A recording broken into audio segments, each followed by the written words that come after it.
એ નિકિતા, તું મને હોટલ માં લાવવાની હતી ને અહીંયા ક્યાં લાવી? અહીંયા બધું હશે હવે, કાંદા લસણ વાળું ને આમાં તું ક્યાં મને?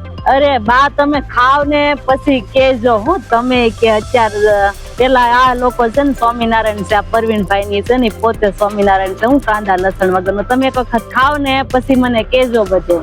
લે, આયા તો બધું હામું બનાવતા લાગે છે આ બધું. જો બા, આપણે આ ભાઈ ને પૂછી લઈએ શું કહે છે, એને કેવું લાગ્યું ખાવાનું, એમ કેવું લાગ્યું કયો તો ખરા.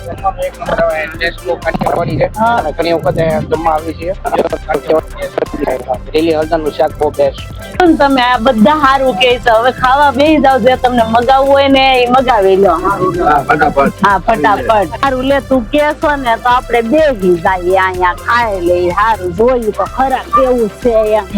સારું, લે મગાઈ જે હોય. આમાં મને કઈ વાંચતા નહીં આવડે. તું જે મગાવવું હોય મગાઈ લે. બા, તમે જે છે હાલશે ને ખાવાનું તો હું મગાવી લઉં છું. હો બા.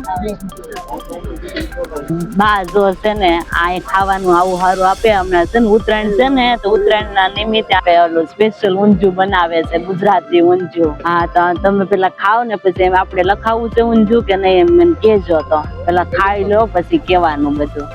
બહુ મસ્ત હતું ખાવાનું. બાકી કેતી હતી ને ઓલું ઉત્તરાયણ નું ઊંધિયું હોતન મળે છે અહીંયા. આપણા ઘર હાટું 2 કિલો ઓર્ડર કરી જ લે, આપણે અહીંયાથી લઈ લે. કોણ ઘેરે મહેનત કરે? તું ક્યારે બધું એકલે કરે? લખાવી જ લે અત્યારે. લે, ઉત્તરાયણ નું ઊંધિયું છે તો પછી હું લખાવી લે. લે, સારું, બહુ મીઠું લાગ્યું. બાકી ખાવાનું તું કેતી હતી એવું જ છે બધું.